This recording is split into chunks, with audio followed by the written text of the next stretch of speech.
कहानी विद किशोर में आपका स्वागत है। गुप्तधन भाग 1 में अब तक आपने सुना कैसे धनंजय गुप्त धन की खोज में सन्यासी के पीछे पीछे जंगल के अंदर सुरंग तक पहुंच गया। क्या उसे गुप्त धन मिला? सन्यासी ने क्या किया मृत्युंजय के साथ? जानने के लिए सुने गुप्त धन भाग 2। सन्यासी जोर से चिल्लाने लगा, मिल गया, मिल गया, मिल गया। तभी अचानक एक पत्थर लुढ़क कर नीचे गिरा और जोर से किसी के गिरने की आवाज आई। अचानक आई इस आवाज से सन्यासी चौंक गया और उसके हाथ से मशाल गिरकर बुझ गई। थोड़ी सावधानी से सन्यासी ने पूछा, तुम कौन हो? अंधेरे में इधर उधर हाथ लगाते हुए सन्यासी का हाथ एक इंसान के शरीर को छुआ। उसे हिलाते हुए फिर से पूछा, कौन हो तुम? कौन हो? कोई जवाब नहीं मिला। वो इंसान बेहोश हो चुका था। तब सन्यासी ने चकमक ठोक के बड़ी मुश्किल से मशाल को जलाया। इस बीच उस इंसान को होश आया। वो उठकर बैठने की कोशिश करने लगा और दर्द से चिल्ला उठा। सन्यासी ने कहा, कौन? मृत्युंजय, तुमने ऐसा क्यों किया? मृत्युंजय ने कहा, बाबा मुझे माफ करो, भगवान ने ही मुझे सजा दी है। आपको पत्थर से मारने जा रहा था, खुद को संभाल नहीं पाया, पत्थर समेत फिसल के गिर गया। मेरा पैर शायद मेरा पैर टूट गया है। सन्यासी ने कहा, मुझे मारकर तुम्हें क्या मिलता? मृत्युंजय ने कहा, मिलने की बात तुम कर रहे हो। तुम किस लालच में मेरे मंदिर से कागज चुराकर इस सुरंग में घूम रहे हो? तुम ही चोर हो, पाखंडी हो। मेरे दादाजी को जिस सन्यासी ने यह कागज दिया था, उन्होंने कहा था मेरे ही वंश का कोई इस पहेली को भेद पाएगा। यह गुप्त धन संपत्ति हमारे ही वंश को मिलेगा। इसलिए मैं बिना खाए बिना पिए तुम्हारे पीछे पीछे इतने दिनों से घूम रहा हूं। और आज जैसे ही तुमने कहा मिल गया, तब मैं अपने आप को रोक नहीं पाया। मैं तुम्हारे पीछे आकर उस गड्ढे में छुपा हुआ था। वहां से एक पत्थर उठाकर तुमको मारने वाला था, लेकिन शरीर कमजोर और जगह भी फिसलन भरी थी, इसलिए फिसल के गिर गया। अब चाहो तो मुझे मार डालो, लेकिन मेरे जीते जी मैं तुमको कुछ भी लेने नहीं दूंगा, किसी कीमत पर नहीं। और अगर लेने की कोशिश करोगे तो याद रखो, मैं एक ब्राह्मण हूं। तुम्हें अभिशाप देकर इस कुएं में कूदकर अपनी जान दे दूंगा। तुम कभी भी इस धन का भोग नहीं कर पाओगे। सन्यासी ने कहा, मृत्युंजय, तो सुनो फिर, तुमको पूरी बात बताता हूं। तुम जानते हो, तुम्हारे दादाजी का एक छोटा भाई था, उसका नाम था शंकर। मृत्युंजय ने कहा, हाँ, वो लापता हो गए थे। सन्यासी ने कहा, मैं ही वो शंकर हूं। देवी के वेदी के नीचे वो कागज छुपा के रखा हुआ था। मैंने नकली चाबी बनाई और रोज थोड़ा थोड़ा करके पूरी पहेली की नकल करके घर छोड़ कर चला गया। कितने साल बीत गए, लेकिन मेरा मन शांत नहीं था, सुख नहीं था मुझे। फिर मैं स्वामी स्वरूपानंद जी के पास जाकर शरण ली। उन्होंने मेरे मन को शांत कर दिया। मैंने उस कागज को यज्ञ की अग्नि में झोंक दिया और उसके कुछ दिन बाद स्वामी जी कहाँ पता नहीं चले गए। मैं भी सन्यासी बनकर घूमने लगा। उस पहेली की बात मैं लगभग भूल ही गया था। ऐसे समय धारा गोल के इस जंगल में इस टूटे मंदिर की दीवारों पर बहुत से चिन्ह दिखाई दिए। उन चिन्हों को लेकर मैंने बहुत चर्चा भी की, लेकिन कोई नतीजा नहीं निकला। बार बार लगने लगा क्यों मैंने उस कागज को जला दिया। फिर वापस मैं अपने गांव गया। अपने घर और अपने वंश की बुरी हालत देखकर मैंने सोचा, मैं तो सन्यासी हूं, मुझे धन संपत्ति की क्या जरूरत है। लेकिन ये गरीब, ये तो पारिवारिक है।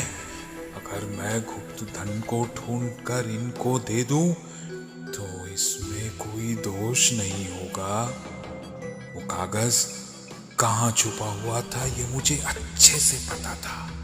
बस तब से दिन रात एक करके इस घने जंगल में उस पहेली को भेदने की कोशिश करने लगा। आज मुझे पता चल गया कि वो खजाना यहीं छुपा है, और अगर चाहूं तो 1 घंटे के अंदर उस खजाने के बीच जाकर खड़ा हो सकता हूं। मृत्युंजय ने सन्यासी के पैर पकड़कर बोला, तुम तो सन्यासी हो, तुम्हें धन संपत्ति की कोई जरूरत नहीं। मुझे ले जाओ वहां, मुझे उससे दूर मत करो।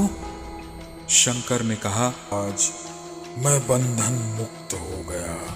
तुम जिस पत्थर से मुझे मारने जा रहे थे, उस पत्थर ने मुझे चोट नहीं पहुंचाई,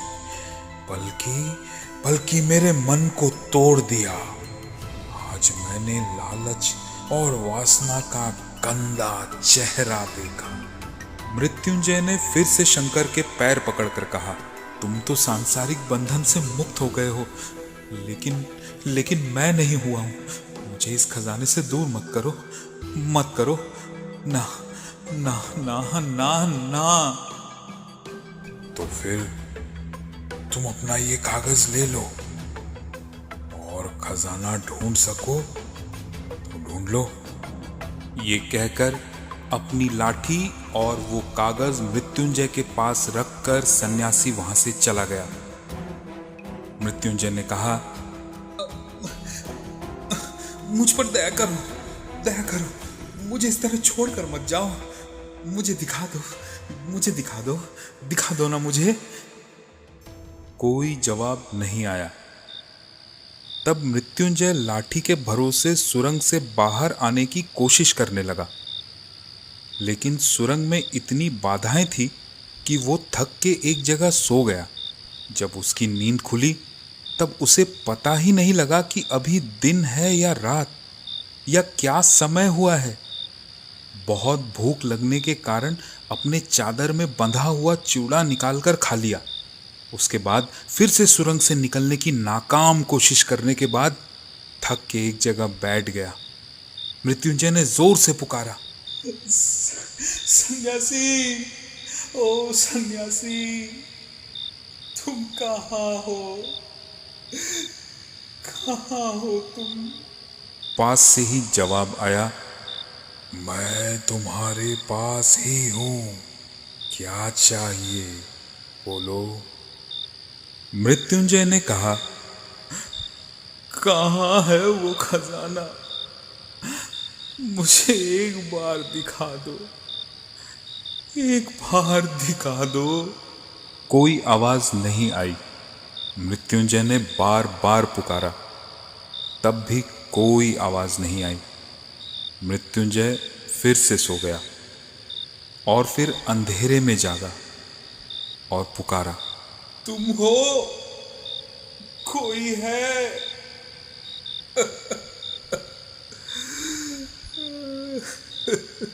यहीं पर हूं, क्या चाहिए? मृत्युंजय ने कहा, मुझे और कुछ नहीं चाहिए। मुझे इस सुरंग से बाहर निकाल कर ले जाओ। मुझे बाहर निकाल कर ले जाओ। सन्यासी ने पूछा, तुम्हें धन खजाना नहीं चाहिए? मृत्युंजय ने कहा, नहीं चाहिए।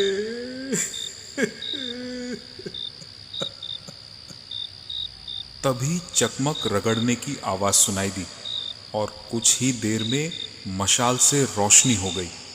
सन्यासी ने कहा, चलो मृत्युंजय, इस सुरंग से बाहर चलते हैं, आओ।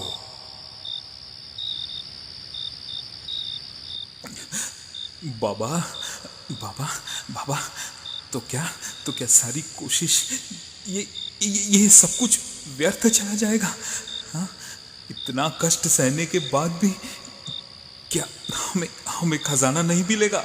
इतना कहते ही मशाल बुझ गई। मृत्युंजय बोल उठा, इतने कठोर कैसे हो सकते हो? मृत्युंजय वहां बैठकर सोचने लगा। उसका मन कर रहा था कि वह आकाश को देखे, उजाले को देखे, बाहर संसार को देखे। उसने व्याकुल होकर कहा, बाबा, ओ कठोर सन्यासी बाबा, मुझे खजाना नहीं चाहिए, मुझे यहाँ से निकालो, मेरा उद्धार करो, मुझे निकालो। इस बार मशाल नहीं जली और ना ही उजाला हुआ। सन्यासी ने कहा, खजाना नहीं चाहिए तो आओ, मेरा हाथ पकड़ो, पकड़ो, चलो मेरे साथ। एक हाथ में लाठी और दूसरे हाथ से सन्यासी की चादर पकड़कर मृत्युंजय धीरे धीरे चलने लगा। बहुत देर तक टेढ़े मेढ़े रास्ते पर चलने के बाद एक जगह आकर सन्यासी रुका और कहा, रुको। मृत्युंजय रुका। उसके बाद एक पुराने लोहे के दरवाजे की खुलने की आवाज आई। सन्यासी मृत्युंजय का हाथ पकड़कर बोला, आओ। मृत्युंजय एक कमरे के जैसी जगह पर पहुंचा। फिर उसे चकमक के टकराने की आवाज आई। कुछ देर बाद जब मशाल जल उठा, ये क्या है? ये कैसा अद्भुत नजारा है? चारों तरफ सोने के बर्तन एक के ऊपर एक सजा कर रखे हुए हैं। मृत्युंजय फटी हुई आंखों से उनको देखने लगा। वो पागलों की तरह चिल्लाने लगा, ये मेरा सोना है, ये मेरा सोना है, मैं ऐसे किसी भी कीमत पर छोड़कर नहीं जा सकता। ये मेरा है, ये मेरा सोना है, ये मेरा है, वो मेरा है, ये सब ना ना ना ना, मैं ये सब छोड़कर कहीं नहीं जाऊंगा, कहीं नहीं जाऊंगा। सन्यासी ने कहा, अच्छा ठीक है, कहीं मत जाना। ये मशाल चल रही है, थोड़ा बहुत खाना और पानी भी रख देता हूं। देखते देखते सन्यासी बाहर निकल गया और सोने के भंडार का दरवाजा बंद हो गया। मृत्युंजय सोने को छू छू कर पूरे कमरे में घूमने लगा। छोटे छोटे सोने के आभूषण फर्श पर फेंकने लगा, अपने गोद में रखने लगा और एक के ऊपर एक रखकर आवाज करने लगा। अपने शरीर में सोने को छुआने लगा और उसके बाद थककर एक बड़े से सोने के बर्तन में सो गया। सब कुछ उठकर जब देखा, चारों तरफ सोना ही सोना, सोने के अलावा और कुछ भी नहीं। मृत्युंजय सोचने लगा, बाहर की दुनिया में शायद अभी सुबह हुई है। सभी जीव जंतु आनंद से जाग उठे हैं। उसके गांव के घर से सुबह सुबह बगीचे से जो एक भीनी सी खुशबू आती थी, वैसी ही खुशबू उसने महसूस की। उसे जैसे दिखने लगा उसके घर के पास वाले छोटे तालाब में कितने ही बतख दौड़कर पानी में उतरने लगे हैं। घर की नौकरानी कमर में साड़ी को खींचकर दूसरे हाथ में बर्तन लेकर धोने के लिए तालाब के किनारे जा रही है। मृत्युंजय दरवाजे को ठोक ठोक कर आवाज देने लगा, सन्यासी बाबा, तुम हो क्या बाहर? दरवाजा खुल गया। सन्यासी ने कहा, मैं बाहर जाना चाहता हूं, क्या यहाँ से 2-1 सोने के बर्तन नहीं ले जा पाऊंगा? सन्यासी ने उसके किसी बात का जवाब दिए बिना एक नया मशाल जलाया, कमंडल से थोड़ा पानी और अपनी चादर से थोड़ा सा चिवड़ा निकालकर फर्श पर रखकर बाहर निकल गया। दरवाजा फिर से बंद हो गया। मृत्युंजय सोने के परात और बर्तन इधर उधर फेंकने लगा और किसी को हाथ में लेकर दांत से काटने लगा और बोला, पृथ्वी पर ऐसा कौन सम्राट होगा जो सोने के साथ खेलता होगा, हैं? इस तरह काफी देर तक मृत्युंजय सोने को लेकर खेलता रहा और थक कर सो गया। नींद से उठकर फिर से अपने चारों तरफ सिर्फ सोना देखने लगा। फिर से दरवाजे को पीटकर पुकारने लगा, ओ सन्यासी बाबा, मुझे ये सब सोना नहीं चाहिए, नहीं चाहिए, नहीं चाहिए। लेकिन दरवाजा नहीं खुला। मृत्युंजय सोने के टुकड़े ले लेकर दरवाजे पर फेंकने लगा, लेकिन कुछ नहीं हुआ। मृत्युंजय थक गया। तो क्या सन्यासी अब और नहीं आएगा? इस सोने के भंडार में ही क्या उसे तिल तिल कर मरना पड़ेगा? उस खजाने को देखकर अब उसे डर लगने लगा। चारों तरफ पड़ा ये सोना, ये खजाना, जिसमें ना तो जान है और ना ही कोई भावना है। मृत्युंजय जो इतना तड़प रहा है, व्याकुल हो रहा है, उससे इनका कोई संपर्क नहीं।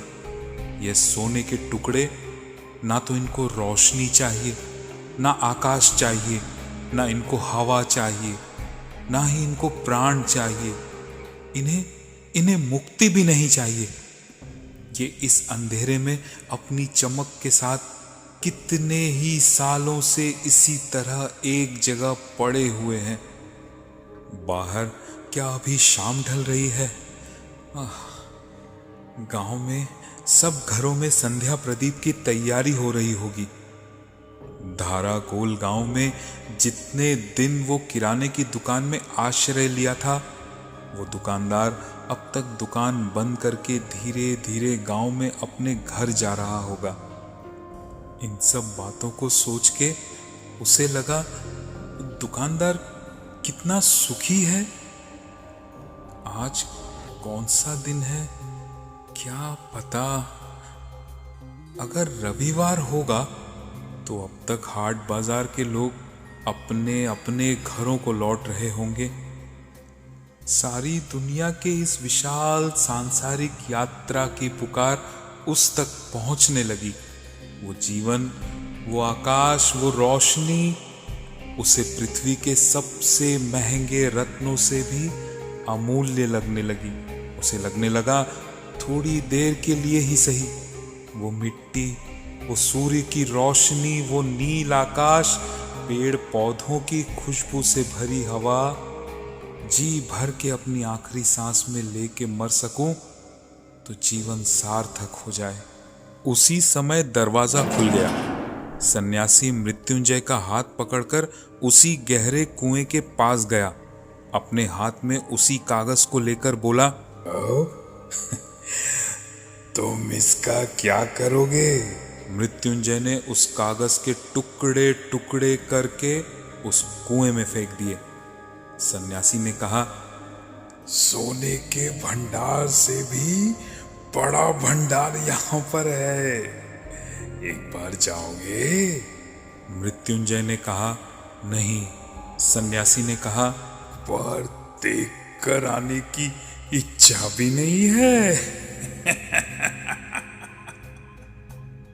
मृत्युंजय ने कहा, नहीं, मैं देखना भी नहीं चाहता, मैं और कुछ भी नहीं चाहता। मैं इस सुरंग से, इस अंधकार से, इस सोने के दलदल से बाहर निकलना चाहता हूं। मुझे रोशनी चाहिए, आकाश चाहिए, मुक्ति चाहिए, मुक्ति चाहिए। सन्यासी ने कहा, अच्छा, मेरे साथ। आप सुन रहे थे रविंद्रनाथ टैगोर जी की रचना गुप्त धन। कहानी आपको कैसी लगी हमें कमेंट सेक्शन में ज़रूर बताएं। चैनल को सब्सक्राइब करें, लाइक करें, शेयर करें। मिलते हैं अगली कहानी में, तब तक के लिए नमस्कार।